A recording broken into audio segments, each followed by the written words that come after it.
Good morning, good morning, good morning, good morning. Good morning. Good morning. Good afternoon. Welcome to the show. Give me a second, chat. Where the heck is the... Oh, there it is. Good morning. Good morning. Good morning, guys. Good morning, good morning, good morning. Las Vegas vlog coming? No, Montauk is going first. That one drops tomorrow. The Hamptons vlog drops tomorrow, and then the Vegas vlog probably won't drop for probably another week or two. We got to get that all chopped up and edited. But yeah, excited for the vlogs, man. The vlogs have been doing really good. We've had a lot of fun filming them. It's tricky, man, because we film it ourselves, and then obviously we have MJ edit it. But filming it is I wish I had somebody to film. I got to get that next. I think that'd be really clutch. Why does it show a crown next to my name? I have no idea. Top fans or something like that? I'm not really sure. Not really sure, bro. Good morning, Kevin. Good morning, guys. Good morning. Good morning.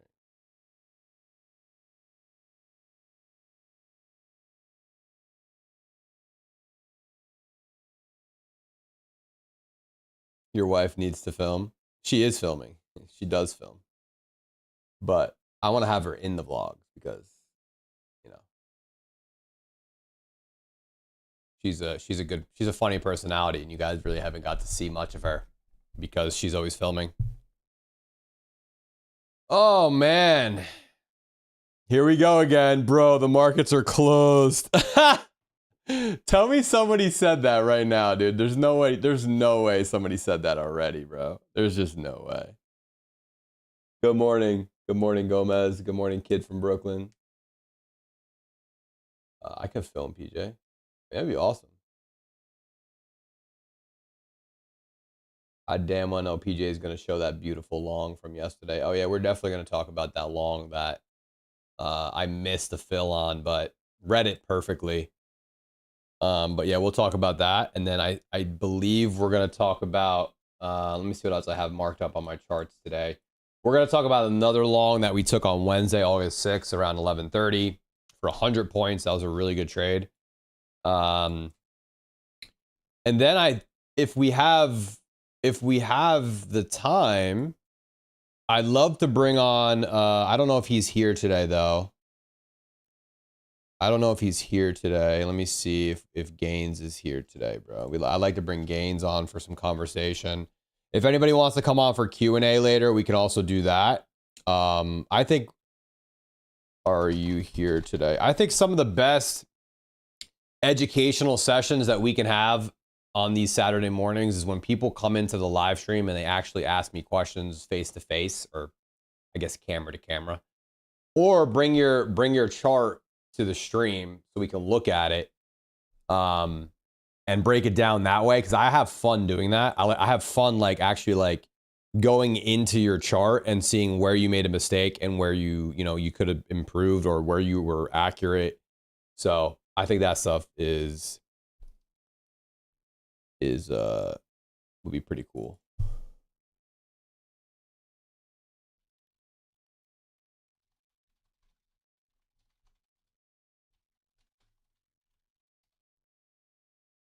Let me just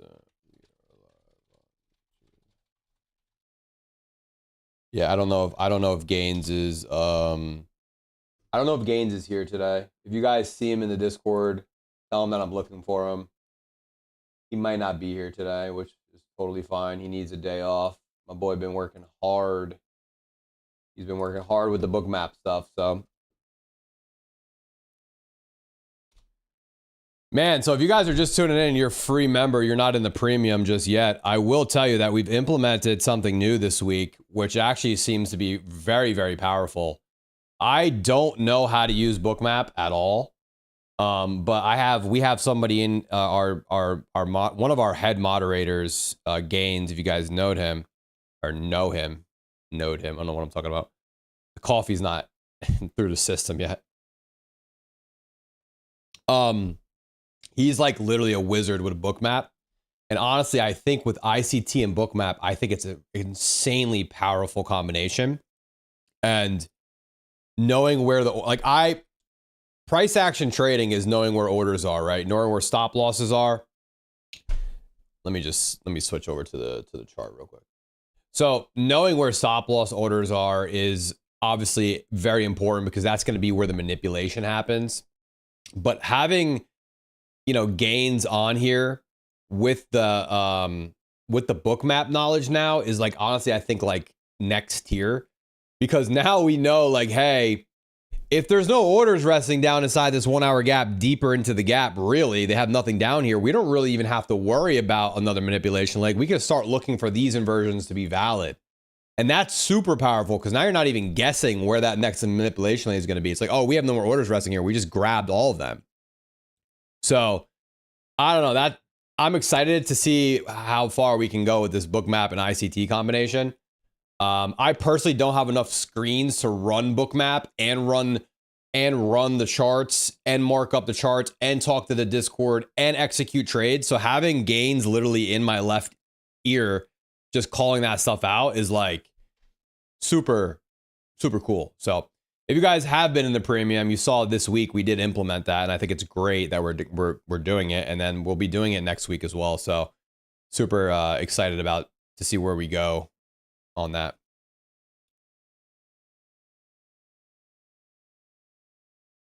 PJ plus Gains. If you're not in the premium, I don't know what you're doing. A lizard or wizard. I love the Bookmap combo. Dude, it's pretty crazy. So, for people that are new here,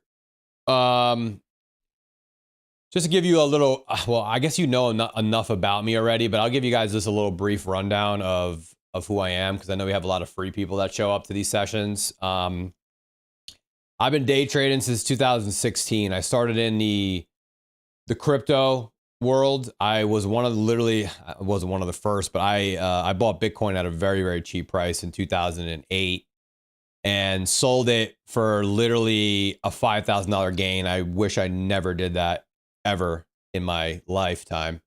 But anyway, I was a young kid. I was in college. I put $2,500 into Bitcoin. I made like $5,000 off of it. I thought that was great. But I had Bitcoin at $500 back in 2008. So that was like my first introduction into like trading, I guess. And then obviously from there, I got very interested in the markets, and from crypto, I got into Forex. I feel like that's where everyone goes to, like in their beginning years. It's like you go from like crypto to Forex, or you go straight to Forex. And at the time, Forex was really popping off. There was a lot of really big influencers in the space, specifically Sean Lee. I don't know if you guys know who he is.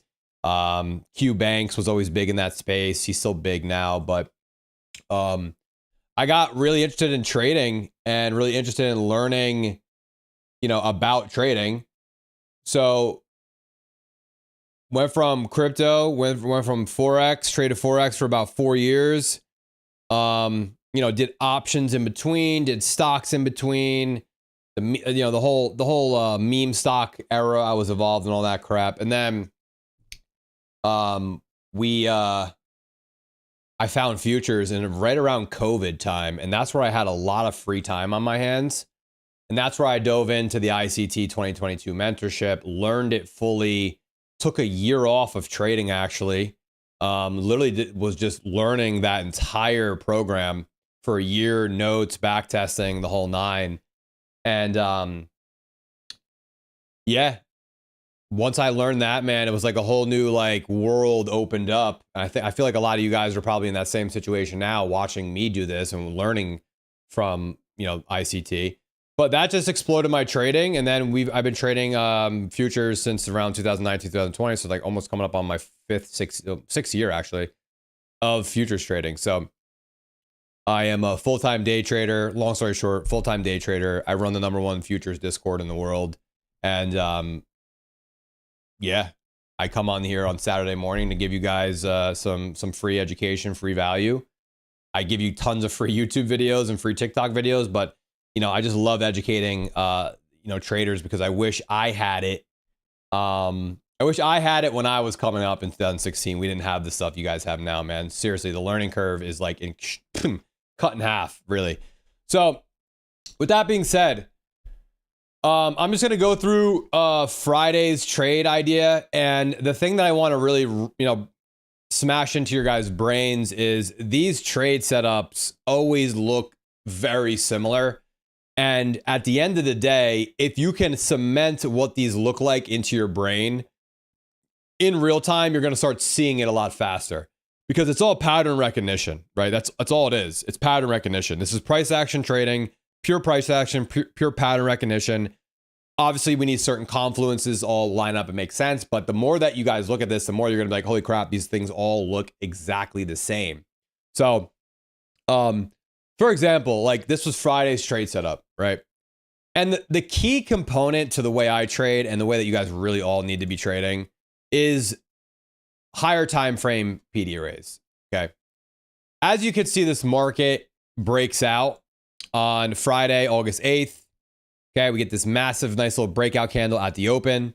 But as we look at it here, it leaves behind this fair value gap. I'm actually just going to delete all this stuff and just start marking the charts up like I would like normally. So we don't really need this. Actually, you know what? Let me switch over to this because I had this already cleaned up. So if you guys can hammer into your brains to wait for a higher time frame PD array to get mitigated and or tapped or whatever you want to call it, you will save so much money. It's that simple. But the problem is most of you guys have zero patience in this range right here. This is where the area that everyone gets torched in. Okay. This area has nothing to be excited about. And I was trading live with my Discord community. And I said to them, listen, guys, there's nothing to be excited about in this range. We have not swept a single liquidity point in this range. We haven't tapped into any PD arrays in this range. There's nothing to be trading here. But this is where most people are losing money. Okay. Because they can't wait. Watch this. Watch this for a second. Watch this for a second. I want to show you guys really like why this is like the patience is key in this trading industry. This right here, for the way that in the style I trade, there's no trade setup here, right? We watch this go and we watch this thing move from the 930 lower wick to this high. It's 114 points, dude. We don't even touch it. We watch the trade go. I have no trading model here that meets my criteria. I don't have an inverse. Okay. I don't have a unicorn trade. I don't have a breaker trade. I have nothing. And by the way, guys, there's 135 people in here. We have 24 likes. I come on here free, literally out of my time to do this. So just help me out with the likes. That's all I ask. The likes mean that you guys are enjoying this stuff, and I appreciate just the likes. That's all I ask for. So, this market moves aggressively, right? And we don't have anything here. Like this leg it is what it is. This is where the patience comes in. Okay. So as this market is rallying to the upside here, we know we have a New York AM high resting right here. Okay. So we're going to mark this out in real time as New York AM high. All right. This is a previous New York AM high from Thursday, August 7th at 10 a.m. Okay. So we know that. Now the market displaces aggressively. Okay. And the thing that I'm always interested in on a breakout leg, guys, is the opening range breakout leg. Where is the fair value gap resting here? Well, the first fair value gap that's presented on the leg is this one right here. Okay. So we mark it out in real time because I know this is going to be a strong fair value gap. But here again comes the lack of discipline, the lack of composure in most traders. They see this market displacing 115 points and they can't control their itch and their urge. This industry is, you need to think of this as discipline over dopamine. You guys are trying to get a dopamine hit and there's nothing here yet, really, right? The pros know there's nothing here. So this market displaces higher and I missed, there's nothing here. There's nothing here. I can't take this trade, right? Now, let's let this market continue. Okay. Watch the patience. Now we open up a new 1 hour FEG. Okay. So basically I can get rid of this 15-minute gap, and now I can mark out this gap here. Okay. So the first hour plays out. Okay. And we open up another 1 hour FEG. Now, all you guys really need to do in this scenario here, and I'm going to show you where the draws were on to the left. Let me mark these out first because these are very important draws. Okay. So let's just get a couple things out of the way here, because I know maybe some of you guys are confused, right? The higher time frame is bullish. Okay. 100% bullish. We are at ATH, which is we're at all-time highs. I'm not looking for shorts here because why? We haven't disrespected anything to the downside. Okay. Nothing to the downside is being disrespected. There's no higher time frame P to array that's being disrespected to the downside. I'm seeking higher prices as much as I can. Higher time frame equals bullish. I'm at all-time highs. Okay. So right now we are seeking longs. Okay. Seeking longs. Now, let's go back down onto the 5-minute time frame really quickly. Okay. So, as you can see, right, the overnight session, and guys, listen, if you're not trading with me in the premium, you're very confused with what's going on here. If you didn't go through the course, you're probably even more confused what's going on here. But here's the sauce, right? I'm going to give it to you on a Saturday. This Asia low gets swept. Okay, this is an overnight low. So we know that the Asia low is already taken. London takes it, V-shape recovers, and it's holding beautifully, right? If we look at this, okay, if we look at this from a excuse me, I think it's a 4-hour time frame here. Where is this gap? Yeah, it's right here. So on the 1 hour, right, we have a 1 hour FEG, right? So now we're delivering from an internal and fair value gap. So let's just break this down higher time frame again. Delivery, pull back into the 1 hour fair value gap to go internal. Now we're seeking external liquidity at New York AIM high. That right there, if you don't have that figured out before what I'm about to even tell you, you're completely lost, right? So this right here is literally the playbook to this working. We're going from internal liquidity to external liquidity, right? So that is the playbook right now. The higher time frame is telling us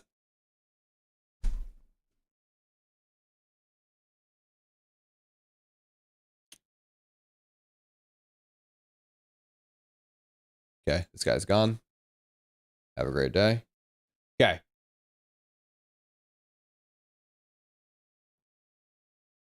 So here we go. Internal to external liquidity, seeking external high. Now, this market puts in a 1 hour FEG. This is when most of you guys literally get so excited because you think that the market's going to run without you. You have FOMO here, right? This is where you got to be patient. Okay. On the 1 hour, we have an unmitigated 1 hour FEG. Okay. All we're waiting for on Friday is this market to tap into it. Right? So here we go. We're just going to play it out. Boom. There's the tap in. Beautiful tap in. At the same time, we tap it to a 15-minute. We tap it to a 1 hour. We're filling everything I need on this leg. Now I'm getting very interested in how I'm going to trade this. Okay. So here we go. Displacement out of the 1 hour. On this leg, there's our first 1 minute gap. Let me bring this back. As this is happening, guys, this is where you got to start pre-marking fair value gaps. This is the part where you have to kind of, I call front run what the market should do. Okay. Meaning in the back of your head, you know that this bearish fair value gap is a key component to this entire idea. If we're able to V-shape out of this 1 hour FEG and make this, sell side imbalance, buy side efficiency go inverted, we're going to be looking at this trade. And we get it, right? Okay. So there's the inverse. Delivery out of a 1 hour gap. Let's put it all together. Okay. Where higher time frames are bullish. We're looking for higher prices. We get a really nice rejection block out of this 1 hour fair value gap. ES is also doing the same thing. So we're getting a very nice recovery on ES as well, which is also delivering from what do you know? A 1 hour fair value gap, right? It's really not the most complicated thing to understand. We're filling an unmitigated gap and we're continuing to seek higher prices because we have external draws, not only on NQ, but on ES. Okay. That makes our life a lot easier. Okay. So here we go into the internal, right? Into the internal. Here's our inverse. Now, here is the problem for me, and this is why I didn't even get to take this trade. The entire server, I think, did take it. I was waiting for a retest here. The reason I was waiting for a retest, okay, sometimes I take the break. Sometimes I take the break. But to be honest with you, I didn't like the way this break looked, and I didn't like the way that we left this gap here. Most of the time on a closure like this, we might get something like this, and I'm in there like swimwear, right? So I'm looking at this for a retest. Okay? I'm looking at this for a retest, targeting these highs, right? Unfortunately, I don't get the retest. Watch what happens. Nothing. Nothing here. No retest. And this market really moves so aggressively against me. Now I can't chase this trade because my RR gets absolutely cooked. Okay? So I don't get filled here. I would have liked this market to pull into this buy side inefficiency right here, and it almost did by 2 ticks. I don't get filled, and the market runs without me. Now, listen, this is a product of day trading. This happens, often. Sometimes I take the break. Sometimes I take the retest. In this situation, I want to kind of explain to you why I don't take a retest here, or why I don't take the break here. Okay. This is not really the cleanest V-shaped structure. Not the cleanest. It's a little slow in my opinion. And the closure here is only like a 2-tick closure. It's not a really strong one, right? So I'm like, you know what? I'm going to trade a retest today because it's Friday. I'd rather wait for all my components to line up already. I'm 130 points already in profit for the week. So it's like, you know what? Let's wait for the retest. There's nothing wrong with it here. There's no wrong or right way to trade this, guys. I don't get a fill on the retest and the trade ends up running. Does that make this trade invalidated? Was this trade wrong? Was I wrong? No, I just didn't get a fill. And the trade ends up running to full TP. So very clean. If you look at it, the higher time frames really told the picture here, right? The higher time frames really told the picture. Breakout trade back into the 1 hour FEG, and then all the other stuff on the 1 minute time frame, giving us massive clues that this market's ready to reverse and target the current day high, which was at 10:30. Why did I ignore the 1 hour bearish SMT? That is a great question. So the 1 hour bearish SMT is literally the most irrelevant SMT that you can possibly come up with when you're sitting at an all-time high. That basically is like trying to predict like a lottery number.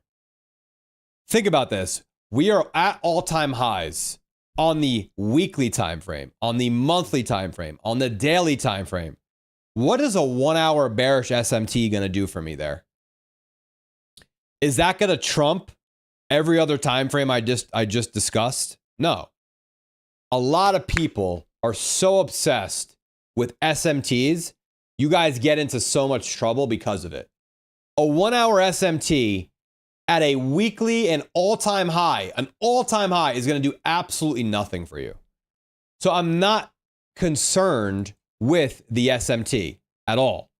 Like, it doesn't even concern me. And I understand, I marked it out in live when we were trading. It's right here, but I'm not concerned with that SMT whatsoever. It does not concern me at all-time highs. Now, another component to that 1 hour SMT is the fact that we are delivering out of a 4 hour fair value gap. This is what I was trying to show you guys earlier. So look at this. This is what you got to see on the 4 hour, and just maybe it will kind of give you a little bit more clarity. Look how this market rallies out of each 4 hour gap, right? Move, internal, external, internal, external. Why on earth would I be looking for an SMT here? It just wouldn't make any sense. That's like trying to catch an absolute insane reversal trade when I have higher time frame correlation saying bullish, but a 1 hour SMT. it doesn't make any sense. The higher time frames are always going to tell the better picture and the higher probability picture. So don't get obsessed with SMTs, guys. Really don't. Like, so many rookies get slammed on SMTs. Really going to hurt you.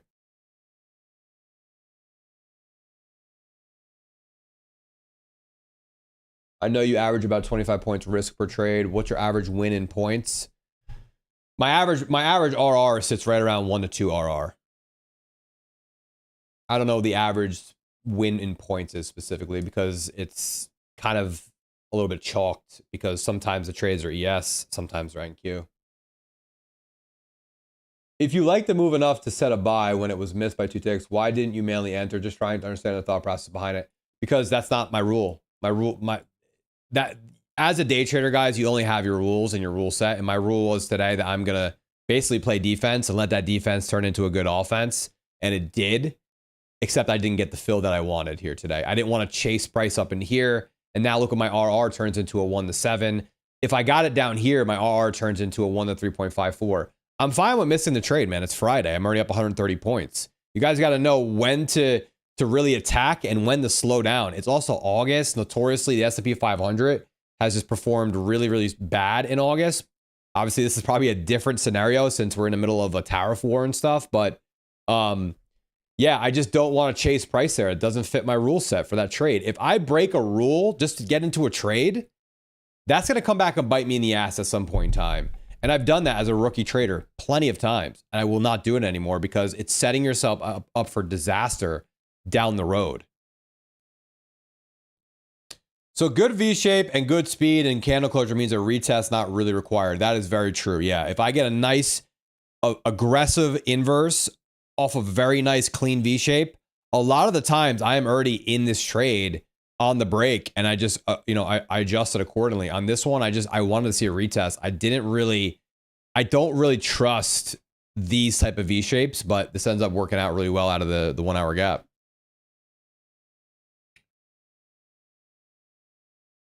SMT should be used as confluence with overall bias, not the indication that we'll get a flip. SMTs are a fantastic thing to bring in to our trade model for an extra optional confluence. It should not be the end all be all to your trading idea because you're going to, it's the same thing with this stupid trend on TikTok about these dudes top ticking and bottom ticking. Let me just be the first one to tell you guys, these guys are taking multiple positions and then the one that works, they're screenshotting it and they're uploading it to TikTok. Bottom and top ticking is extremely difficult and it will lead to you blowing your account trying to catch a bottom and or top. It's not a good trading strategy. And these guys are just trying to promote their brands by doing so, which whatever, but it's not as easy as it looks.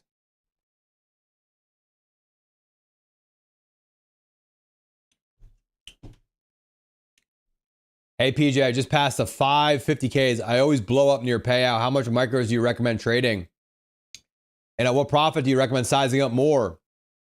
MTG, man, if you just passed 5 accounts, that means you spent a good amount of money. I'm not even trying to sell you on my Discord, but I have an entire lesson on how I approach doing that in my Discord channel, on how to approach a funded account versus a free account or an eval account. My rule of thumb, I'm not going to go too much into it since that's something that's paid for by the community. Well, they pay for it, but every $500 of drawdown, you use 1 micro.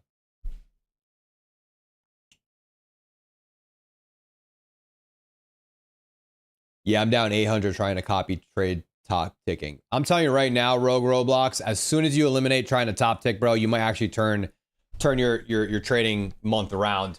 We are only looking for a small piece of the pie, guys. I mean, you guys got to understand this. If we're copy trading 10 accounts or 5 accounts and I'm catching a 30 or 60 point move on 1 mini or even on 5 micros, right?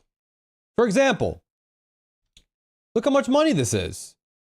Why are we trying to bottom and top tick? Watch how much money this is. This is 1 mini. Ready? SL, let's go. SL here is where I placed it. And TP here. That's $1,100. Now, if I'm doing that on 5 prop firm accounts, that's a $5,000 day. Why on earth am I trying to predict a top or bottom? Let me just trade what I know. Top ticking is dangerous. I remember doing it as a young trader, trying to be like you know, this guy that's going to catch these massive moves. More often than not, you're not going to catch the bottom. You're not going to catch the top, and you're going to get yourself into a lot of trouble. It's just not worth it. I've been doing this for 10 years, so it's not worth it.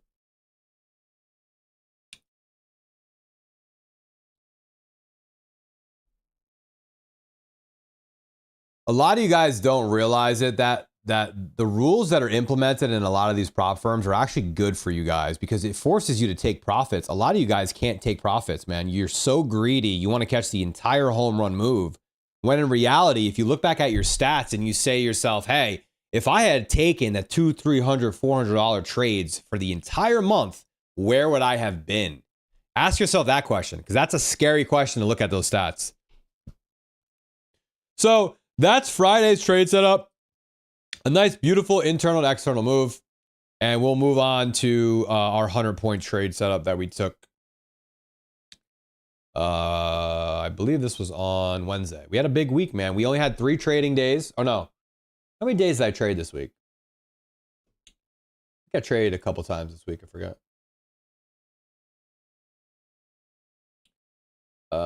This week was only like 3-4 days, and I think I only took 3 trades. 130. We had 130 points this week. I traded on the 8th. I took no trades on the 7th. I took 100 points on the 6th. I took 30 points on the 5th. Yeah, so 4 days basically. Anyway, so here's the 100-point trade that we took. We'll break this one down. This was really nice. We'll break this one down, bro. Now, this is a day, I will admit, this is a day that price action was really confusing. And it took a lot of patience for us to get this trade set up. So let's break it down. I got to find where my draws on liquidity were, because I think I have everything closed out. Yeah, we'll mark this back up here. New York AM high. Previous day, New York AM high, for anybody wondering. We're looking at, if you guys want to follow along, I'm looking at August 6th at 10:50 in the morning, if you guys want to break down the trade with me. So here, we're going to break this down and we're going to go over it, because I remember this day, and this day was very, very, very difficult for a lot of traders on social media. I saw a lot of people get blown up. But here's the story of the day, that if you don't know your order blocks, you're pretty much lost in the sauce. But look at this right here. I want you guys to focus on this section right here. So market opens at 9:30, creates a bullish order block on the 15-minute. Now, this next hour of trading is where a lot of people get blown up, right here. I'm not even looking at this. This market is chopping. I'm telling the chat at this point, this is seek and destroy price action. You guys are probably hearing this for the 20,000th time that I say it. This right here, I'm not interested in any of this. This is where most rookie traders get absolutely destroyed in the market. And this is what I call seek and destroy price action. Okay, just seek and destroy. It's just looking for your stop. It's looking for the next stop. It's not going anywhere. It's just seek and destroy, right? So the story is told right here. The story is told right here. Okay, 15-minute order block gets put in. Now, I saw a lot of people trying to short this market. I saw a lot of people trying to short this market. Hold on one second.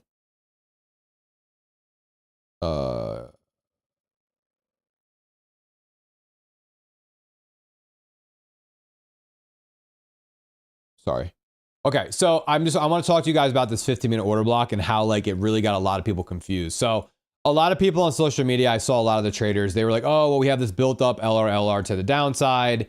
And, you know, we're looking to short into this built up LR to the downside. And now I'm looking to short into, I believe this is the Asia low, right? So a lot of traders are looking at this idea right here, right? They're looking at this idea, something like this, shorting down into the Asia low, okay?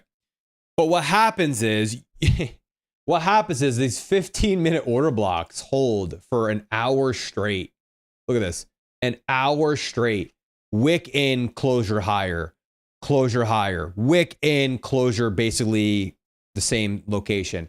Wick in, close a little bit higher. An hour of this 15-minute order block closing like that should probably tell you by now that we're not going to flip lower. This market does not want to flip lower. It should have done it right here. Right here. Because here's your manipulation. Here's your V shape. It should have done it right here, but it doesn't, right? So now the market starts consolidating and holding higher, making higher lows. Oh, excuse me, lower highs. Okay. Finally, we get a nice breakout leg. And then this is where I remember me and Gaines were trading this thing live on the Discord, and we ended up looking for a 5-minute pullback. Let me show you guys where that 5-minute pullback is. Right here. Okay, so this market comes up, right? Nice displacement candle, pulls into a 5-minute bullish fair value gap right here. Okay, we get a nice bounce out of the 5-minute, hop into the 30-second time frame. Here's where the magic happens. 30-second time frame creates a delivery and a slight 30-second breaker, but I'm not even counting it because it's so slight. And then we get the inverted fair value gap on the 30-second right here. Displacement, okay? That's my first clue that we're going higher. Then we get a change in the state of delivery on this leg right here. I enter on the change in the state of delivery, okay? I run my stops below that 5-minute gap. We're in the trade now, and this thing absolutely steamrolls from here. So at this line right here, we go full break even here. Okay, at this line here, this trade becomes fully break even, right? And then we hold this trade for TP1, and final destination is all the way up into, we took 100 points on this trade. We took 100 points. Let me see here. That lined up with something I was looking at here. I think it might have been a 15-minute or 5-minute gap I had for 100 points. What was it? It might have been this gap. Yeah, it might have been this gap. It was a slightly mitigated 5-minute gap. I think I wanted to get out here just to not deal with it. We already took yeah, that's what it was exactly. So I longed it right up into that old 5-minute gap for literally 100 points, and that's the trade setup for Wednesday. That ends up going 100 points, and absolute banger. Really, really clean trade, chat. Anybody have questions about this one? This right here is, like, in my opinion, this is what a professional day trader does. You are fading the chop, letting the market show you more structure, then breaking out, right? And then getting involved into the actual leg. This is where newbies get chopped up. This is where new traders are all over this, right? They're like, oh my God, it's a reversal. It's an inversion. I'm in the trade. Like, this is where a lot of people get damaged. And this honestly happens every single morning, really. Like, there's always some kind of manipulation I see new traders getting involved in, and they get hurt pretty bad.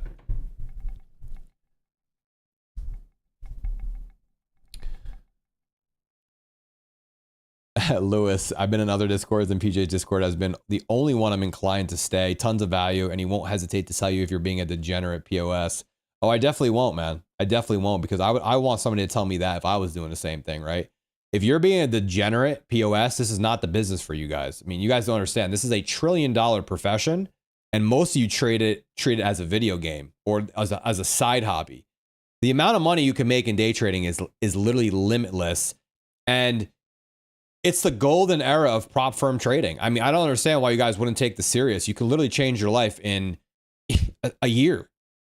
Like, a year of hard work and dedication can change your life in a year, which in most professions, let me tell you something. Most professions will take you 4, 5, 6, 7 years to even see that. In trading, it becomes a snowball effect. I've lived it myself. I've lived it. I've gone from being literally a broke, struggling trader to making $100,000 months pretty easy. So anybody can do it, but it takes a certain type of person to work hard, to journal, to backtest, to forward test, to lock themselves in their room and not go out and party and study this stuff and become a master of this. This is just one component. Most of you guys are never going to be able to master your psychology side, because that's the hardest part. I could be a master here, but if I can't master my own mind, right, and turn myself into a completely a robot, basically, you're not going to be able to do it. The psychology part of trading is where most people fail. I can make you become a master on the charts, but you still will self-sabotage your trading business. That's just the unfortunate truth about it. So I always have to be honest with everybody. If you want to get better, you have to approach that with honesty, I'm not going to tiptoe around it like some of these other guys, but like that's the truth. So it's either you attack the problem now or you continue to just spiral in and lose money. And I don't want to see that for anybody. I don't want to. I did it myself. It doesn't work. It never will. So, you know, take it from me, man. I've been doing this for 10 years. I've traded every single market. I know it works. I know it doesn't work. I've lost money. I've made lots of money. So it's like, you know, just you got to lock in on the key stuff, right? It's get the models down like the back of your hand, get the psychology down. You know, I have a very simple rule in my trading career now. It's literally on my wall right here. Like it's literally right here. It says 3 max trades in a day, 1 win, I'm done. 1 win, 1 loss, I'm done. 0-2, I'm done. It says defeat your kryptonite right here, bro. That's literally it on my wall. That's all I abide by, and it's that simple. And for the last, you know, we're on a 12-week win streak, which is great. I mean, my personal record's 20, but we do this every week live. Like this is what we do. You know, I'm a day trader first and an educator second. Like I've always just loved to trade. It's just in my blood. So, yeah, man, master the psychology part of trading too. That's going to really level your career up in 2020, in 2025 and 2026, man. You got a lot of time left. When did your psychology start to turn? My psychology started to turn when I realized that me doing anything other than what was told from like the people that have been there before, the mentors that have been successful, and me trying to do the opposite never was going to work. I finally started to listen to that I had to turn it on. I had to go from being an emotional trader, a predictive trader, to a reactionary trader, right? And a robotic trader. If you are an emotional predictive trader, it's going to be very hard for you to make money. But if you could become a reactionary robotic trader, you will make a lot of money. And when I say that, I mean, I'm not sitting here the whole weekend predicting what the market's going to do next week. I used to do that. I know some of you guys do that. Like you'll sit here all weekend trying to predict what this market's going to do next week. Like that to me is literally self-sabotage. I used to do it. Don't even bother doing it anymore, bro. You don't need to do it. Don't be a predictive trader. Just react to what price tells you within your session and kill zone and trade in that pocket. As soon as I started eliminating all this other crap and just started focusing on my kill zone, 9:30, 12 o'clock, draws on liquidity, setups from those draws. Where's my opposite draws on liquidity? Higher time frame PD arrays, sweep, touch, go. Like, that's it, man. That's it. I used to put a bias into my head the day before. I got to go big screen for this one. I used to put a bias in my head the day before because I watched all the stupid ass bias videos and daily bias and stop. Literally stop. You are going to put a bias in your head, right? And when the market shows you that that bias is wrong, you're going to have too much pride to see it being wrong and still react with the predetermined bias in your head already. Take it from me, dude. I've already done it. It doesn't work. Eliminate it. Step onto the charts. Mark your zones. Mark your levels. Mark your order blocks. Mark your PD arrays. Mark your draws on liquidity. React to what price is telling you. That's it. That is it.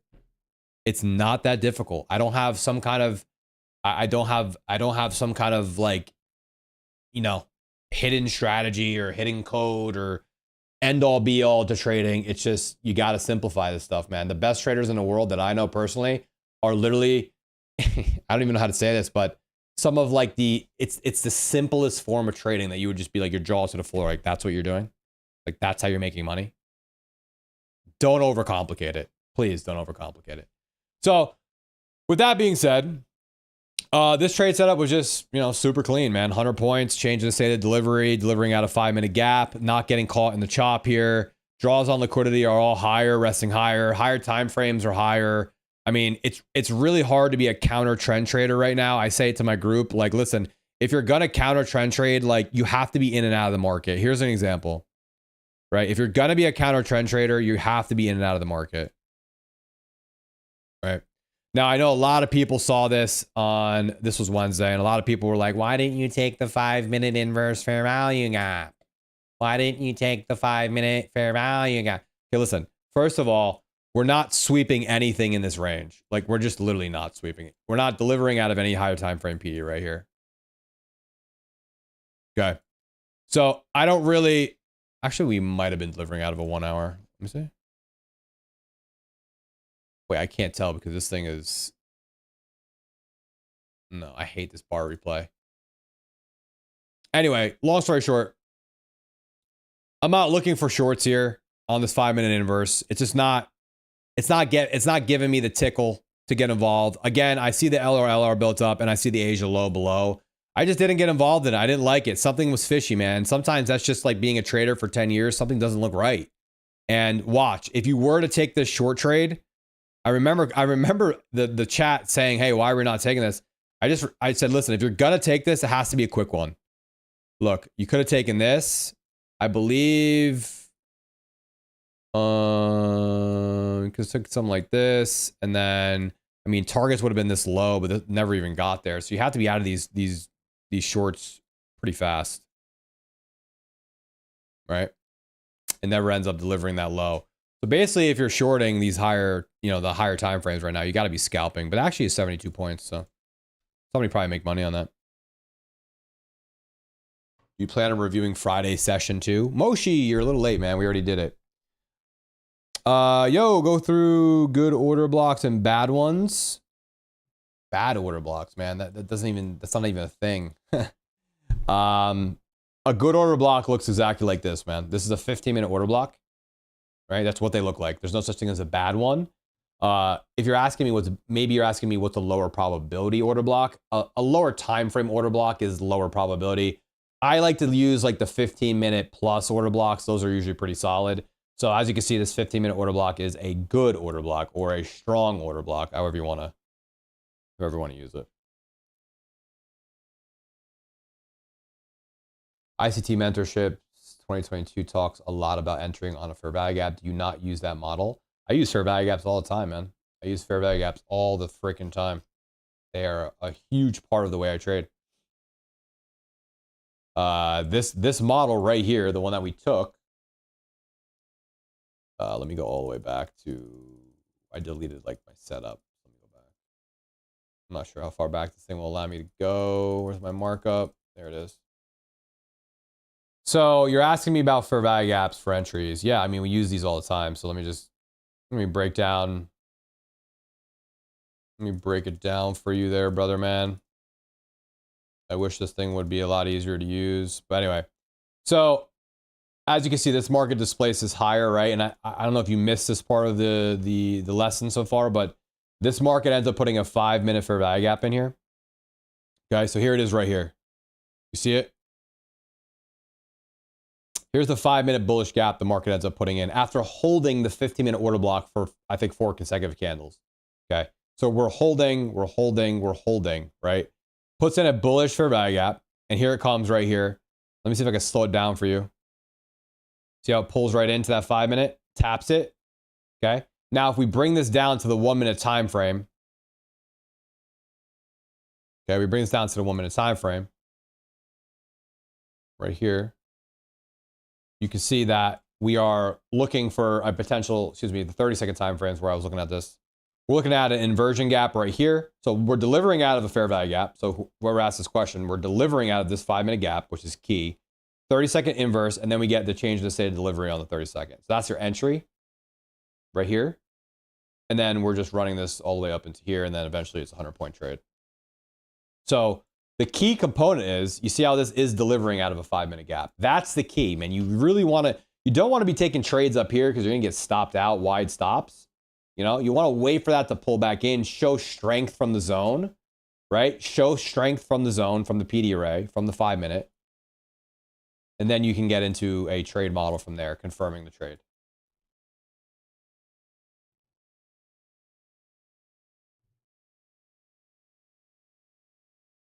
Caleb, have a great day at work, buddy.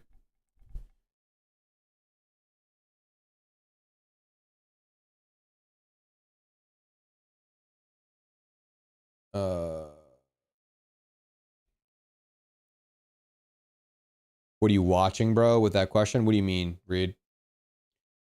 Do you think order blocks are mandatory to learn from your model?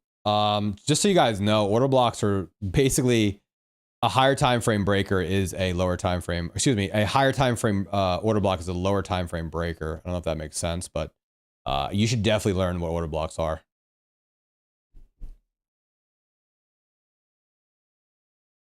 Why enter at the change in state instead of the 30-second inversion? More higher probability. Higher probability. Yeah, the 30-second is still pretty early in the rotation here. It's definitely a good entry, but it is a little early out of here where I can see this. Sometimes these 30 seconds are not the greatest clarity. I'd rather see this swing high get slapped through with speed, because the next thing that it has to pierce is this gap right here, and it just rips through it, and that's the last line of defense on that leg. So then we're out from there. So yeah, the 30 seconds is going to be a better RR, but it's also going to be a little bit higher risk. This is going to be like the true higher probability area to get involved in that on that change in the state. Do I have consistent payouts? No, man, I don't. I don't.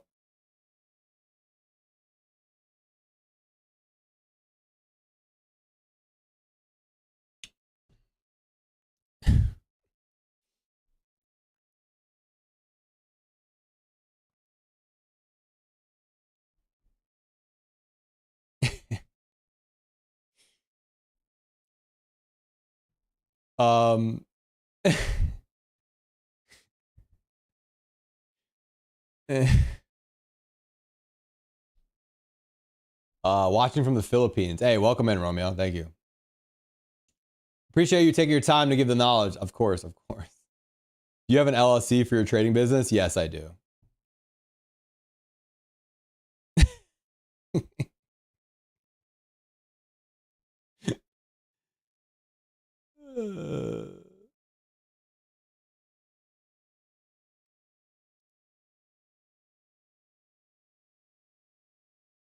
You'll know what I'm in.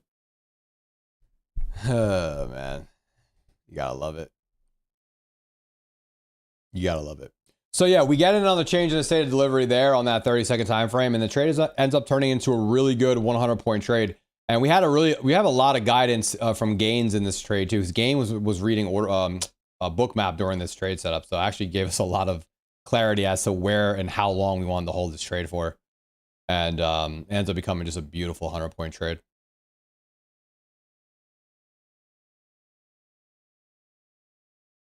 I thought the market was closed. I know that's a troll. How do you build a narrative and spot the right trade? Like, what do you focus on and what to fade? The narrative is very important. It's a great question, honestly. How do I build the narrative? It's just all in, it's really all in real time, bro. I'm looking for specific things. Honestly, let's go back to Friday's trade, and we can build the narrative together, because that trade was actually really like just easy to read, in my opinion. So as you can see here,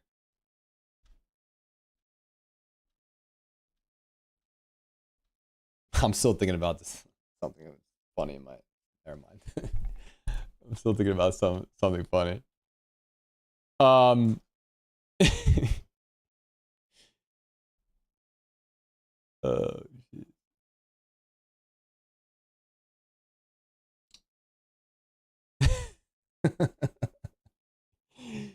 All right, so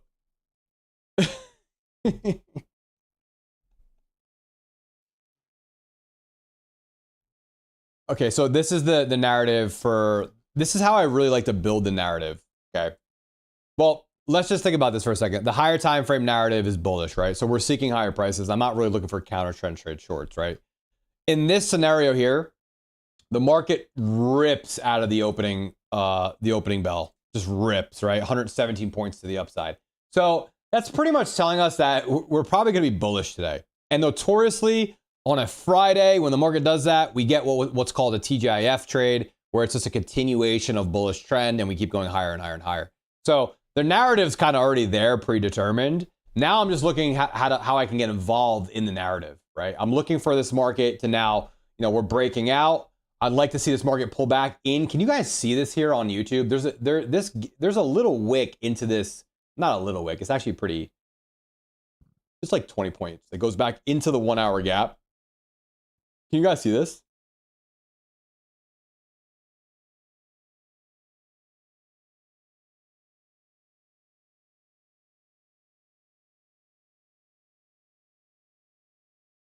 You guys see this here?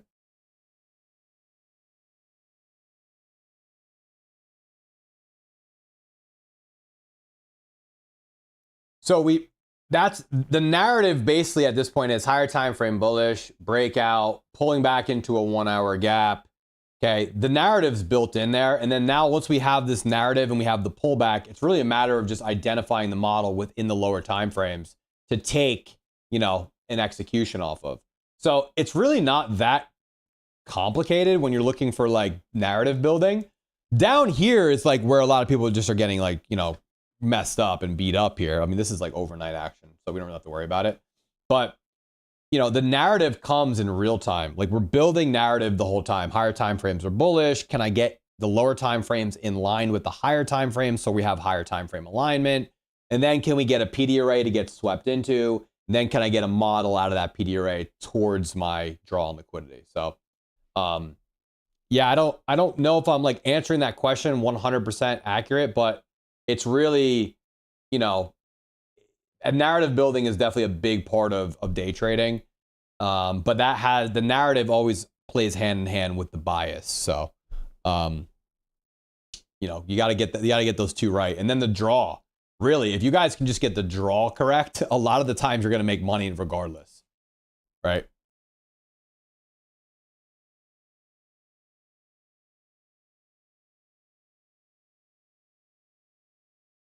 What are your confirmations? Confirmations are tap into a PD array, V-shape recovery, SMT, which is optional, higher time frame alignment. I just went through all of them basically. Inverted fair value gap, breaker, unicorn, one of those.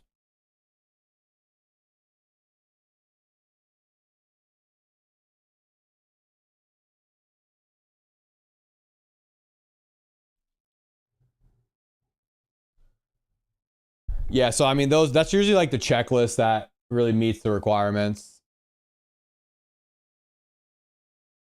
You do these sessions every Saturday morning? I try to, bro, but it's hard, bro. I'm super busy. I'm running, a 11,000 person Discord. I've got, employees and stuff like that, but I get on here as much as I can and try to give you guys as much free value as I can. Seriously. Give him your social security number. This guy is something else, huh? You gotta love some of these guys. I have literally zero to prove to anybody. I don't need to engage in people like that. I don't have time for it.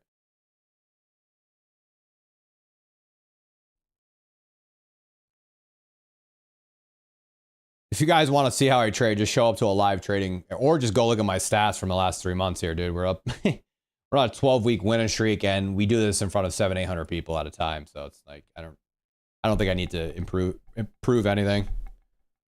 And I show payouts to all the time to my stream. But listen, that to me is not.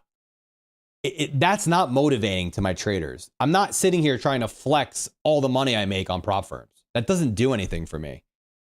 The value that people get from me is me giving back on how I got to that point in the first place. How do we get payouts? What is me showing you $100,000 payout going to do to you?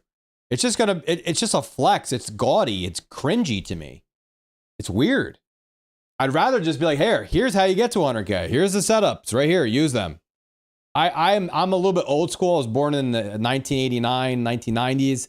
I'm not trying to sit here and do what everyone else does, dude. These guys, if you want to go trade with those guys, go ahead. They'll show you their Ferrari, their Lambos and their yachts, and they're not on here on Saturday morning showing you how to get there, though, are they? So that's, to me, more value. So I think there's way more value in learning how to get to the 100K rather than showing you, oh, I made $100,000. Like literally, I posted in the group the other day, like I took like, I think it was like 10 payouts in July just from TPT alone because their daily payouts are just busted. Real G's moving silence, bro. Yeah, man. I'm in the business. I'm not trying to be like a silent, but like, you know, people are just crazy, bro. I don't know what it is. They just like, it's like, what else can you possibly want? My social security number and my date of birth. The 90s, bro. The 90s. The 90s, man. I don't know, man. I'm just a little old school in that approach. It's just like, here's the proof. Here's the pudding right here. This like, these are the setups that are gonna make you the money. Like, just learn the setups and the money comes. That right there actually proves my point. I always say this, like, guys, you're so focused on the P&L that you're forgetting about the process in between that's gonna get you to the P&L. This process right here will make you a lot of money. Everything else is noise.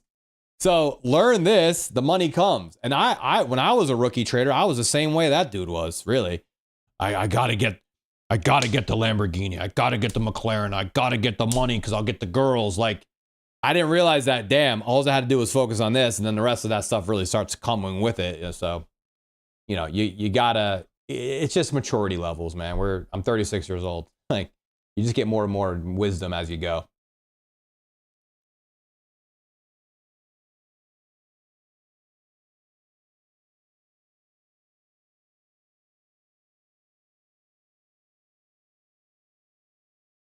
I'm a part of your premium. Are you going to open up calls for Q&A? I'd love to ask a question, but maybe too much to type. Oh yeah, we can do that.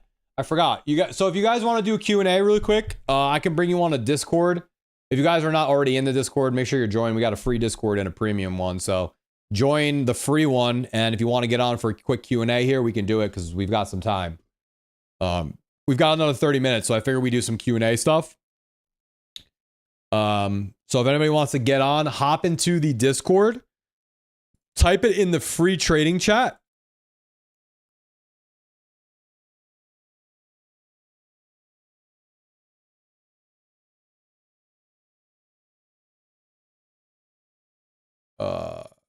Okay, I got you right here, KM. Hold on, let me put my headset on. Let me put the headset on. 1 second.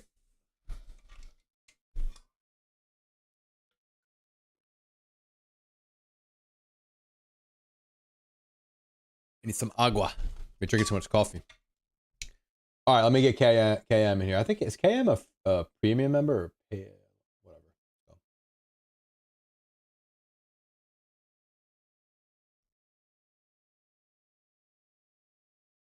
Hello, good morning. You hear me? Yes, I hear you. What's going on? KM, right? Wow. Yes, yes, yeah. I'm a part of the premium. I've been for like, I think this will be my 3rd week, and it is priceless. Like priceless, priceless, priceless. So Oh, thank you thank so you. much. Thank you so much for being a member. How's everything going with your trading? Talk to me. It's been good. Like I think more so you have helped me psychology wise, and that's my question about psychology. Like your patience, like your like the you can literally sit through the market, and the everybody needs to sign up, by the way, but you can literally sit through the market and you'll watch moves and you don't have the urge to go in because you're waiting. The discipline you have like is so, it's admirable. So you really have blessed me. Like learning from you has helped so much. I appreciate that. Thank you. So my question is like, and it's I think it's a psychology question. It's like when going into a trade and holding the trade, like what is the technical part of like, okay, you have like an urge to close out because you see it in profit. Like, how do Mm. you kind of move your mindset around keeping the trade, holding it, moving it to break even? Like, do you look at certain things to say, okay, right here I can move my stop loss and profit, or right here I can move the break even, or right here I Right. should close the trade? I hope that question makes sense. No, I totally get what you're saying. So you're asking me basically like what things do I pick up on when we're like maybe taking a trade and it's like I don't like something and we're moving it to break even so we protect capital, something like that. Right, right, and not closing out too early because I have a thing, and I know it's totally psychology. It's like fear.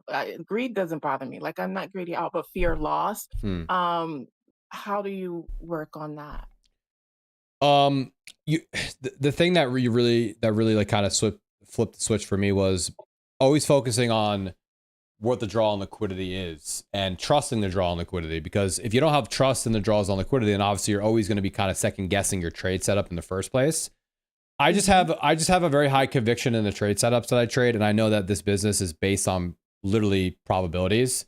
And when I see this model present itself, I need to take it, without hesitation and trust the model. Because if I don't have trust in the model, I'm never actually going to be able to capture big trades.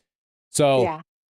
one, it comes with what's the draw on liquidity. If the draw on liquidity is super obvious, it's super clean, then I have no problem with holding the trade for longer elongated moves. But then there's going to be times where price action is showing me something that's completely, like, I can tell in the candle closures, I can tell on the DOM that the orders are slow, the volume looks weird. That's where I might say, hey, this trade needs to go break even a lot earlier than I would, because I don't trust the price action. So every trade is different, though. I can't just give you an answer that's going to answer all of those problems. Every Mhm. trade has different components. Like, are we inversing the in inverse with speed, right? Like, does this look very strong that I can hold this for an elongated move? Or do I want to be, that's a lot of times you'll see me taking like scale outs in these certain like liquidity points. Like Yeah. for Mhm. example, like on the screen right now, it said I have a -2 standard deviation and then a -2.5 and a -3.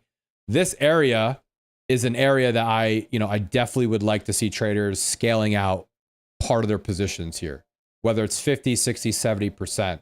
So if you're using micros, right, and you have 10 micros, you're closing half that position here, and locking profits and running stops to break even. So every trade is different. I'm a big believer. You've heard me say this a million times, is like, pay the trader. So if the trade is Yeah. moving in your favor, make sure you're locking in profits and cushioning that trading account as much as you can. But to answer your full question, it really does come down to, is the draw on liquidity super clear? Does the model meet all criterias to get involved? And if it does, you just have to execute without hesitation, because again, this is a game of probabilities. Okay. No, that's helpful. Thank you so much. And what other questions that psychology wise you have that I maybe I can answer? I think that's the having the conviction, that one is, but it's funny because so many people talk about greed, and that's a big thing in anything that's Mm. financial. I mean, it's scriptural, but it's also a thing of like fear of loss. And it's not so much, I've learned through this whole journey of learning training, whatever you have gone through in life, it really comes out on the chart. Oh If yeah. you're greedy, it's going to come out in the charts. If you're impatient, you're going to come out in the charts. But Yeah. if you've had trauma, if you had a lot of loss, Mm. whether it's financial or like just people or anything, it's going to come out in the chart. So Yeah. it's like overcoming that, whatever that, I don't know, that mindset or that fear or whatever you've been through and lost, you really learn about yourself on Oh the yeah. chart. Yeah. So mines have never been like greed. Greed is not an issue for me. Like the Lord has blessed me, like I'm good. But Awesome. it's like that fear of loss of like, oh, okay, no, the trade is going great. Go ahead and take the money. When you can, like the other day when it's like, okay, we had a 100 point move, and it's like, oh, okay, you see a little pullback, and oh Mm. no, it's going against me, close out. And so Yeah. just overcoming those things to actually keep the trade. Yeah, I get it. Like the trauma of the trade coming back, reversing, hitting your break even or something like that, right? Like that's kind Yeah, of what kind of holds you back from holding the trade longer. Yeah, and I yeah, mean yeah. that's common. Like that's obviously a common emotion that anybody would have, and even me, like I would have that too. If I was going through a phase where I'm constantly going up, the trades going up and hitting my break even. But the good thing about these models is a lot of the times, if we're correct quickly, and we don't really need to worry Mhm. about that too much. So that's why I like the inverted fair value model or the breaker of the unicorns, because they deliver out of those zones quick and with speed. Yeah. So if we're catching the correct trades, then we have to have conviction that we're going to go towards those draws on liquidity at like quickly, with speed as well. So um, it just comes with more chart time, more hours, Mhm. and just getting more feel. And I think when people have like a good balance between like their prop firm accounts and they have more cushion and stuff, it allows them to hold Mhm. hold trades longer too. Um, Yeah, I guess that's what I'm working on because I'm funded. I have 4 accounts funded, and I kinda got funded first, and then I started with, Cayman.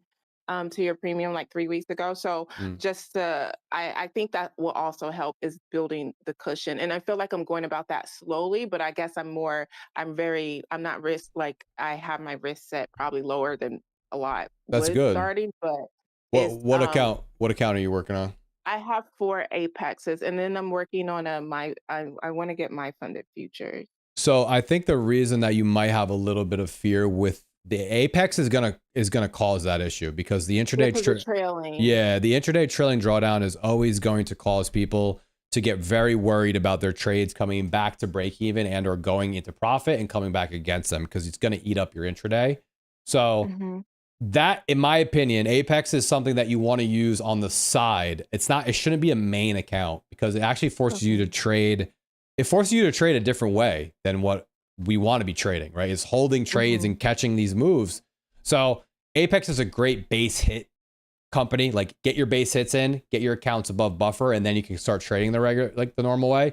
But in those Hmm. beginning like weeks when you're building buffer, it is a different style of trading. So I can see why you might be a little bit, fearful because of intraday trailing. But I would try to get those accounts to buffer and then get over it. But then use them as like a side account and go get like a better my fund of future with end of day, or go get an alpha with end of day, because that's really going to give you actually less stress. Intraday trailing is Yeah, not fun for to deal with. sure. Yeah. That's my goal too. That's totally my goal is to have like them as like backup, but my main account be like a my funded or take profit. Yeah, you should definitely do that. Just use Apex on the side and kind of, try to get some bigger payouts with Apex. Okay. Thank you so much. I appreciate it. Thank you, KM. Thanks for coming on. What's your real name, by the way? It's Kamika Marie. I use KM just Kamika. because I was in your chat the other day when you were talking about the Rolexes, and I was like, oh, my Instagram has over. You were like, oh, I should do a post so he can give me a discount, and I was like, oh, I have a 500,000 Instagram. No, you can do that. You can start using your Instagram to make money if you have that, What do you do? enough followers. What do you do with your Insta? Um, I do a lot. I have like a fashion company. I'm between Miami and Italy. Oh, no So way. yeah, so I have a fashion like a fashion I have 2 fashion companies. What kind of And then I fashion? Just trade on the women's? side. Women's? It's women's fashion, and the other one is like a just like a fashion magazine, and that one has like 500,000 followers. And so I'm like a private influencer, so I still do like Wow. hotel brand deals and stuff. No And so when you way. said that, I was like, no, get a discount. Use I your need followers I need to talk to to you about post. some of this. That's awesome. Do you Like have any once you like start getting. age Hmm? what age like clothing is your clothing wear? Like something like my wife would like? It's like okay, like I'm in my 30s, so it's like 20s to 30s, Okay. 40, well, yeah, 40s or something. So, but yeah, use your Instagram to start getting some brand deals, get paid for it. I Like know. I it, need it works. to. I need to. Well, It drop definitely drop me works. a DM here on Discord with your Instagram is, and I'll check it out. Okay, Maybe we can buy some stuff and I can support your business. All right. oh, thank you so much. Appreciate it. All right, Kamika. Thank you for coming on. All right, see you next week on live. Yes, I'll see you then. Have a great day. Bye. See, chat. You don't know who you're gonna talk to or who you're gonna meet, man. There's a lot of people in the industry. She's a fashion designer. She's got 500,000 on Instagram. You know, everybody is learning how to trade, but at the same time, building businesses on the side, man. I always tell people you got to have something else going on. Have some other businesses that you're building, man, because trading can be, that thing that keeps that business moving, or it can turn into a full-time job. You never know. So it's really cool seeing the people that we have in the premium to meet these, all these people. It's awesome. I'm gonna ask her the brand. I'm hope she types it right now. We can definitely maybe help her business out. Get her some sales. I'll buy something. All right, guys. Who else wants to come on for some Q&A? I got about let's see here. What time is it? Yeah, we got about another 15-20 minutes. We'll go. When do I usually move stops to break even? I usually move stops to break even at a key external high that I want the market to draw to. In this example here, stops went to break even at this at 74 because I wanted to see these relative equal highs get tagged. So stops went break even here at this first blue line. Usually it's around 20, 25 points or any external high that I'm drawing to first to move stops to break even. It really depends on the setup, man.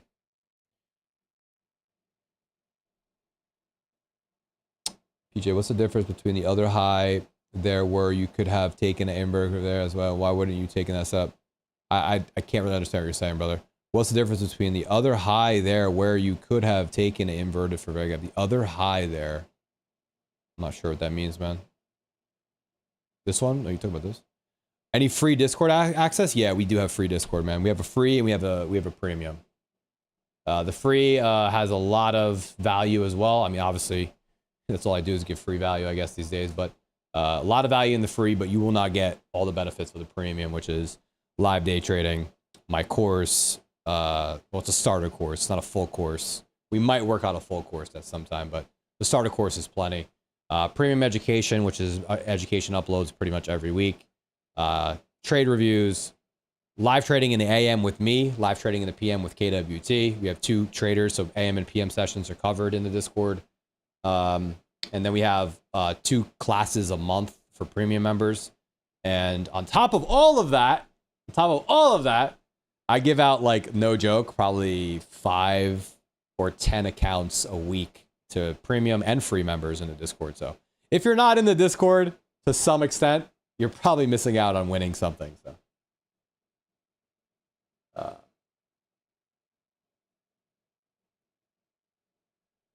okay, let's bring on. Let's see here.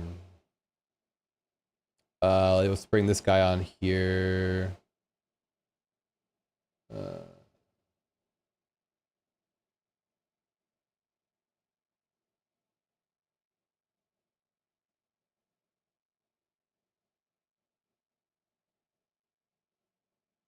What year of your 9 did you start ICT methods, and what noticeable improvement in your performance? I started in 2016. I started well, trading in 2016, and I started ICT in around 2020, 2019. So I started seeing I basically started seeing improvements like a year from me learning ICT. Does anybody want to come on for Q&A, or you guys just want to ask me questions in the Discord? It doesn't really matter. You can ask me anywhere, but if you want to come on for Q&A, let me know. Are you able to write off those accounts you give away? No, I don't think so. I mean, I'd never even thought about that, but maybe. But I'm partnered up with the prop firms, dude. They're giving me accounts to give away, so it's not really a business expense.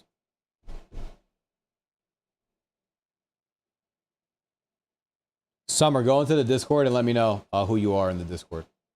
I'll try to bring you on. Let me bring this guy Claus on real quick.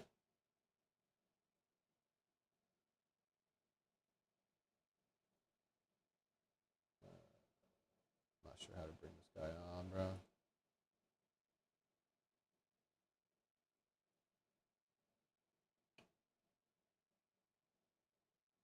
PJ, do you look at the ETH and RTH gap? No. A lot of people hate ICT because they can't learn it, bro. That's the truth. A lot of people that hate on ICT just don't have the mental capacity to learn ICT. So they call it a scam, and they go back to trading support and resistance and head and shoulder trades. The truth, bro. The truth. Gets a lot of hate for no reason. I don't know how to get you guys onto the stream. You have to send me a DM, I think.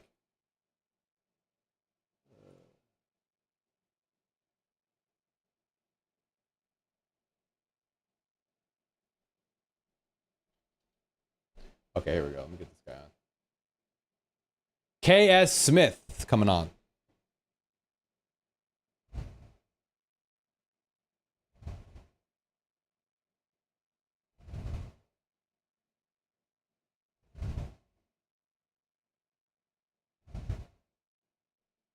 KS Smith, in your DMs, bro. I'm in your DMs right now. Answer the call. KS Smith. He's not answering, chat. I don't know what's going on here. Okay. We'll just stick to the YouTube chat for now. What's your opinion on only trading unicorn and mastering it? So, one of my good buddies, he just trades unicorns, man. So, and you could do that. You could totally just do unicorn trading. It's totally, it's a model. I think the unicorn is a great model. It is a more rare model, so it's going to be a lot of discipline in order to find a unicorn or breaker every day, which you're not going to. So you're not going to, but it's a good model. You could definitely trade it by itself, but it's going to be a lot less trading. What's your timeline like when it comes to adding new accounts or reinvesting profit? I don't have a timeline at all. No timeline. Never give yourself a timeline, really, because you're just going to be forcing yourself to do something in an amount of speed where you're not actually focused on the process in between. You're just trying to rush to get these accounts funded, and that never works. So I never have a timeline. I just trade my accounts, and if I add more funding, I add more funding. Like last week, I added like another $200,000 in backup accounts to TBT.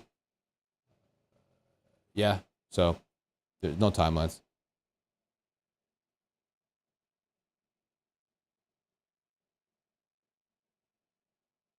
I trade ES and got funded 4 times, but blew them. Any advice on size of trades? Yeah, you should not be trading more than a micro for every $500 of drawdown on the account. So your sizing is probably way off.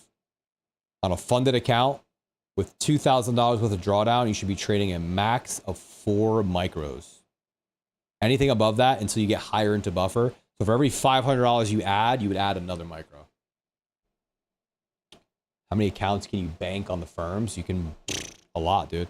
A lot. You can have 5 at TPT. You can have 5 at My Fund of Futures now. You can have 3 at Alpha. You can have 5 at TopStep. You can have 20 at Apex. You can have 3 at Tradeify. Like, a lot, dude. A lot. You can have funded Next. You can have funding Pips.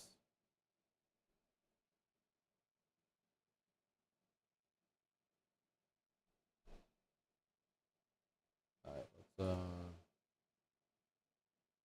let me bring this guy in here. KS Smith, welcome to the stream. Hey man, how's it going? It's going good, man. How about you? Good. I just wanted to ask about, I don't know if I can watch your stream while being on this. So on your screen there, you have the first, so like kind of under your indicators, there's that high. It's the last leg of the top leg of your SMT. I want to know why you don't take a setup like that as an inverse for value gap. You just didn't get the V-shaped recovery that you're looking for. I don't know where you're talking about exactly. Are you talking about are you talking about a bearish SMT or something? No, at the top of your screen there, you're showing it. It's kind of that high that you were targeting on your trade that you have pulled up. Okay. Right here? Sorry, the YouTube I'm watching is behind, so I can't see where you're. No, before that. The high that you were targeting in that trade. Yeah. You talk about like about a completely different leg of the trade? No, so the line, it's like with that line, yeah, right. Yeah, where you're fuck, no, at the top of that, yeah, right there. Your cursor is just there at the top. Okay, what about it? It looks like you could find an inverse for a value gap inside of that. Why aren't you looking at setups like that? I'm trying to understand what you're looking at here for an inverse for value gap. Bro, it's just like my thing's like 40 seconds behind. Yeah, no. So basically, just long. I mean, I don't even really need to even look at it any longer than you asked the question, because the trade's already gone. Basically, it's kind of just the RR is cooked there. So it's like, well, where are you going to run your stop if you're taking a trade already at 2 standard deviations from the leg that delivered? So if I'm taking a trade way the heck up here, you know, where is the stop going to rest? I mean, are you talking about this inverse here?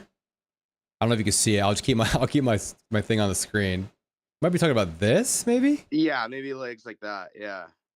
Okay, so basically, it's just a matter of RR here. So this is an inverse for value gap here, and technically you could take this here. You could take this inverse here. It's just really kind of the risk to reward might get a little bit worse when you're all the way up this high into the leg, but Right. it still would be a valid inverse here. Right. And Why am I not? Why am I not? confluences? To answer your question, why am I not taking it? Because I was already the trade way down here. You know, Right. it's not that I wouldn't take it. It's just. Are there other confluences that you're making sure that you're seeing before you're jumping in those trades? So I know we look for the V-shaped recovery, we look for the sweep of liquidity, and now we're looking for the inverse fair value gap. Sometimes you look for an SMT as well, and that helps you trade. Are there other things that you're looking for to make sure that the PD trend will not continue the other way? The PD array is important. You need this gap getting tapped into and getting filled is literally the key to the puzzle here, because you want to see this bullish order flow get respected and then back into the gap, tap it, and then go. So like that's a big part of it too. So you got to have that element. Like whenever we're delivering out of a PD array, usually the move's pretty fluent and quick. So that's a big key element to all the stuff you already mentioned as well. But other than that, you know, is the higher time frames, are they aligned with what we're trading today? Like, you know, if the higher time frames are bullish and we're looking for a bullish trade, that's a good sign. And you know, I always want to be aligned with what the higher time frames are saying. But you pretty much named all the confluence that you'd be looking for there. Okay, and then just the last question I think I go break even very quick on a lot of trades, and I think I get fucked over by that. Are you always looking for the next sweep? Always, no matter what, you go break even once you break that next high? I'm looking usually for a break even at a key external swing point on the like the target leg. Okay. You know, some could argue that this could have been a break even here at 660. You know, I could have went to break even here. You know, it's relative equal highs right here. Basically where that inverse was I was telling you about. Right. Okay. The rule of thumb really is like 20, 25 points break even, but I usually like to wait for a key swing point to get snapped. Because if we do take those orders there, we likely flush to the next TP, and then that's like a safe area for me to go break even at. But every trade's like kind of different depending on where that draw is and where that draw rests. Okay. And are there situations where you're gonna let your contracts run? Like you're gonna let a contract or two run past where your final TP is? You always leave one or two, eh? Not always. It depends if there's a draw higher that's like really elongated. Like for example, this like full 1 hour for value gap fill up here could be a potential where I just let one run. It really depends. Like, do we have draws higher still, or is this kind of the max run up that I think I'm going to get out of the trade today? It really depends, bro. It depends on, am I early in the month?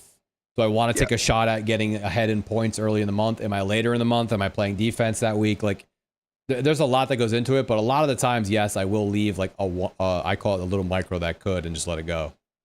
Okay, cool. Okay, man. I really appreciate it. All right, man. Thank you. Thank you for coming on. Peace. Oh, man. How do I stop over trading? It's my biggest issue. You stop, bro. You stop. You get to a point where you're sick of your own BS, man. You just got to stop. I mean, over trading is not going to turn you profitable. It's not going to make you money. You just have to stop. There's no like thing I can give you to be like, hey, this is how you stop doing it. This industry is based on principles, discipline, patience, and robotic approach to trading. If you want to be emotional and you want to overtrade, it will always bite you in the ass. You just have to stop doing it. You can't chase a red day. You should not chase after being a green. You should not chase price. You should not FOMO. Like, there's no answer. It's just you have to stop doing it. It's not the way professionals trade. Professionals take 1 to 2 to 3 max trades a day, and that's it. They don't chase if it's a loss. They don't chase if it's green. They just take their trades. They wait for the setup to present. They're in the market. They're out of the market. I have the rules right here, man. 1 win, I'm done. 1 win, 1 loss, I'm done. 0-2, I'm done. That's it, man. No overtrading. Stop doing it. Because the market is always going to be there the next day, dude. The market's going to be there the next day, and the next day, and next year, and the next decade. It's not going anywhere. Overtrading is just, you're gambling. You're just being a gambler. I say this to my premium guys all the time. Your least probable trade is the next trade after a losing one. So if you're over trading, know that everything you do after that losing trade is very low probability. Because you have to think about it like this. If I'm within a 9:30 to 12 o'clock session, how many times is the market going to deliver an A+ setup within that time frame? Not a lot. If at most, twice. So anything you're doing after that, know that you're not taking A+ trades. You are gambling and you're giving the market exactly what it wants. So I always think within your session, you should be looking for max 1 to 2 A+ trades. If you don't get the trade that day, guess what? You click the button, you log off, and you go touch grass. You come back the next day. That's it, man. Robotic. How do you know if futures will stay for decades? That would require the stock market to completely be non-existent, and it's been around for how long? One trade away from payout, but I hesitated all week on the good trades and end up taking bad ones. Any advice on getting over that hump of that fear of messing up? Dude, whatever you did to get yourself to one trade away from payout is what you need to continue to do for your payout. Don't just stop trading good because you're one trade away from payout. Like, you got to release the fear, man. You should not be fearful. This market does not reward fear, bro. It rewards people that take risks, calculated risks, with good trade setups. That's what it does. So whatever got you to that place in the first place, don't just forget it, you know, because you see the light at the end of the tunnel with a payout coming. Do the same thing that got you there, man. Don't change it, right? Don't change it. But if you're just one trade away from a payout, then just cut the sizing down and take some base hits and get to your payout, man.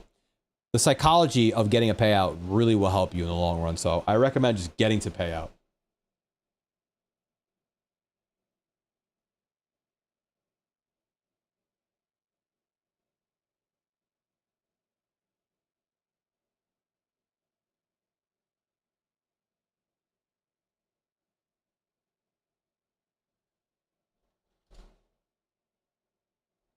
I just DM'd Jassy on Discord. I think her name's Summer. Do you want to come on?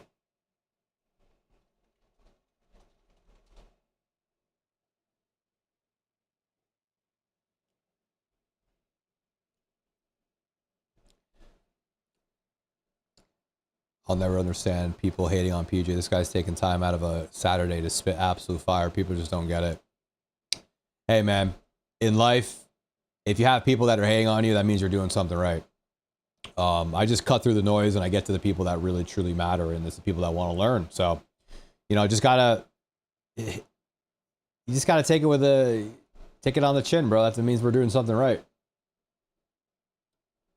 Means we're doing something right, you know. But I appreciate those words, Jamie. Do you ever trade the PM session? It's rare that I trade the PM session, man. I have a PM. I have a PM specialist in my Discord. They take care of the PM session. I run the AM session because what I've been trading my entire career. PM's just never been something I'd be interested in, man. It doesn't fit my lifestyle. Doesn't fit my timing. I don't want to be trading. I don't want to be like trading the AM and then trading the PM. It's too much trading. As traders, we have only so much mental capital that we can exert on a session. And again, guys, when I'm doing this stuff in real time, you have to understand we are exerting a lot of mental capital here. Like this is a lot of like mental work. So me trading the AM session and then trading the PM session, it's too much. I want to be a professional within my kill zone. I want to be a master of that kill zone because I know the way it works and it moves. And then I let the market do its thing the rest of the day. I come back, we trade AM again. So you want to just identify your kill zones and trade within those kill zones.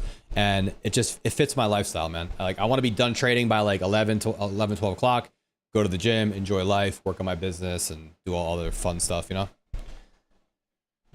This stream will be available on YouTube, man. Yeah, every stream I do here on YouTube goes right to YouTube. You guys can rewatch it as many times as you want.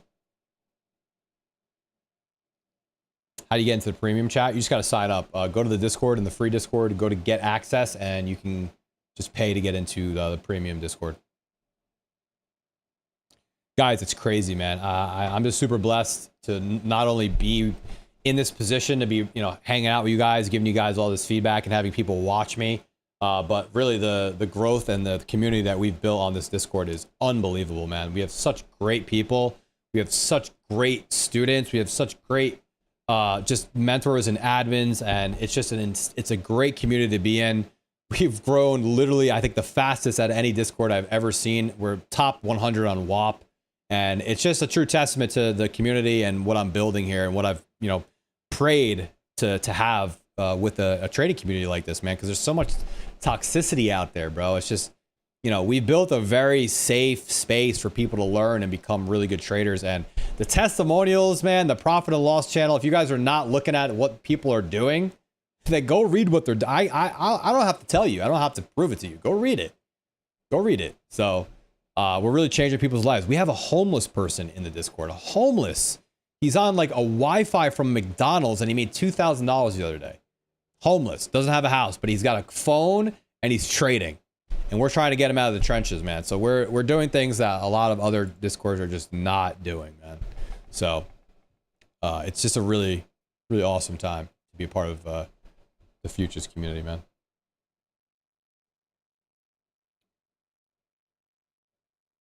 Hey, Madala, I'll see you later, buddy. Have a great day. Any plans this weekend? Yeah, actually, yesterday was my mom's birthday. We had a little dinner, but next Thursday, we have this huge party planned for my mom. It's her 70th birthday party, and we're going to a huge dinner party. I have a surprise for her. I don't want to say it too loud because she might be watching the stream. I don't want to even say it because she might be watching the stream, but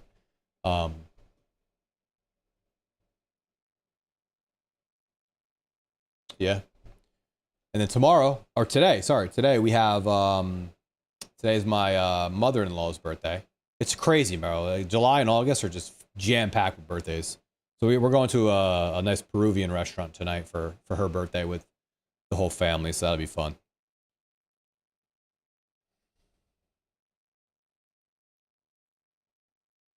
Planning to join the Discord. My style of trading is almost similar like you, but when it comes to live execution, I'm bad at it. I hope trading along live with you improves my trading. Oh, it definitely will, Kumar.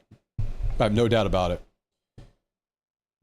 It really puts into perspective, Gary, that anybody can do this, man. We have somebody that's homeless in the chat doing it. Like, it's anybody can do it. You don't want it bad enough. What kind of car did you buy her? No, I didn't buy her a car. Maybe soon, though. Thanks for all the hard work, bro. I appreciate it, Death. Thank you, buddy. I hope you don't stop trading live with the members anytime soon. Why would I do that, man?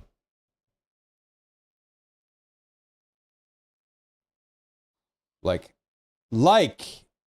I never understand when people start a sentence with like. Like, how do you handle it with trading 1 minute, 3 minute, 5 minute? Like, couldn't a 1 minute unicorn just be the first leg on a 5 minute, which would result in a stop out, or would you just stick to the 5 minute? My brother, I think you're really just confusing yourself and making it more complicated than it is. You want to wait for a higher time frame PD array to get tapped into, and then look for a lower time frame confluence, like a 1 minute unicorn, a 1 minute inverse. You know, just don't overcomplicate it.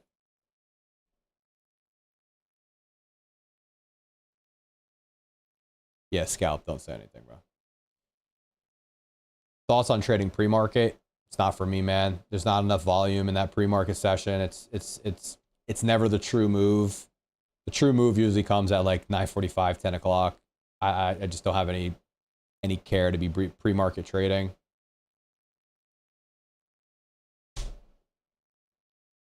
Yeah, Aaron, just don't overthink it, man. Don't overthink it.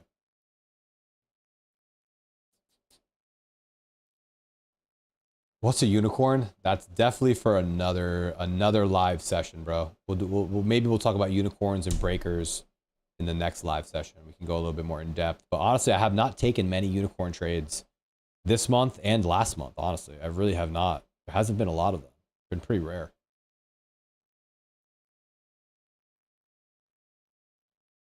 $650 macro?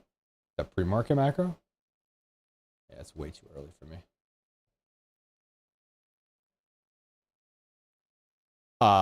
Futures and CFDs. Futures, you're trading directly onto the the CME exchange. So it's a regulated market. CFDs is through like a forex broker. CFDs have higher higher spreads, higher fees, while futures you're trading contracts. CFDs, you're trading, I believe you're trading, what are they called? Lots. So I recommend you trade futures, man, because it's going to be cheaper, and the swap fees are going to be cheaper, and the spreads are going to be, there's not going to be no spreads. CFD trading, in my opinion, is, if you're trading Forex, it's great, but for futures, just trade contract trading. Hey, from Kenya, man, welcome. Thanks for the live session. Much appreciated. See you soon in the community, brother. Hey, have a great weekend, Kumar.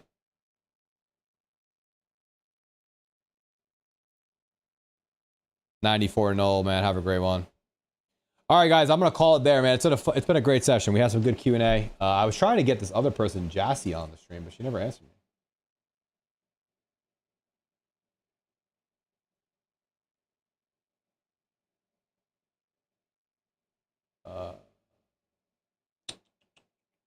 Let me see, man. Maybe this guy. Yeah, I don't know what happened. PJ, you're legit, man. Thank you so much, Tim. Where do you mark your standard deviation? So I'll just answer this question really quick because I know you asked it a couple times. So on this leg right here, man, it was a little tricky to find what like a manipulation leg would have been. So I used the 30-second swing high to this swing low as a manipulation because this is the lowest point on that leg. So I use it from this swing high right here. Where did I use this? Hold on a second here. I think this got messed up. Yeah, it's supposed to be like this. Sorry, there it is. So on this leg, I use this as a manipulation leg here because it's the lowest part of the swing. So swing high to swing low.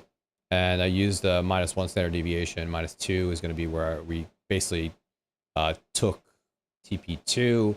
And then -3 standard deviation is just right above that external swing high. But I like to really look for this area here on my deviations. -2, 2.5, and 3. This is like the sweet spot for our trade models. Usually at 1 standard deviation, take like a trim or go break even. It's usually a good break even spot, but this one doesn't line up with a good break even spot, so I wouldn't even use it. Do I take continuation trades? I have an entire YouTube video on continuation model, bro. You should watch it. It's one of my best videos ever posted. It's a really good strategy. The continuation model one. It's right here. So if you've never watched this one, go watch this one. This is the continuation model. It's got like 5K views. So go watch this one right here. It's called the continuation model.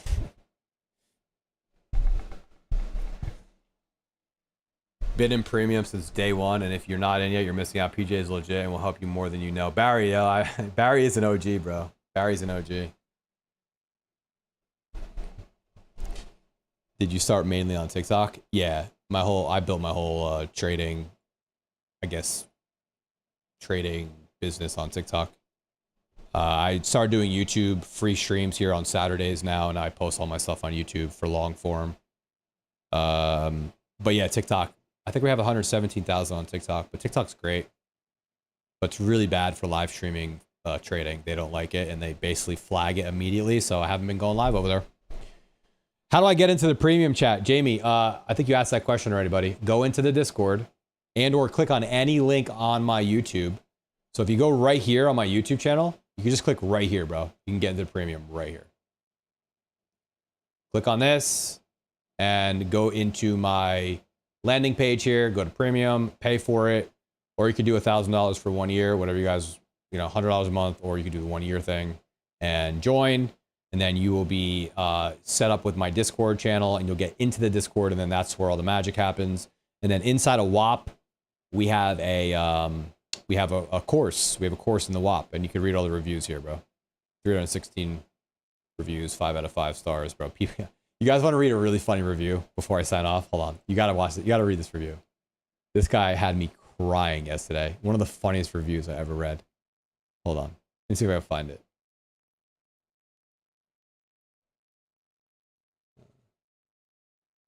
Here we go. Here we go. Yo, this is the funniest review I've ever read. Ready?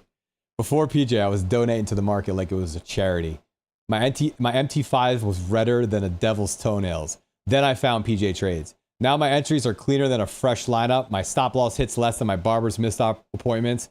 And my drawdown is lower than my ex's standards. I used to pray for times like this. Now I just wait for a sweep, a V, and a PJ to say I'm in.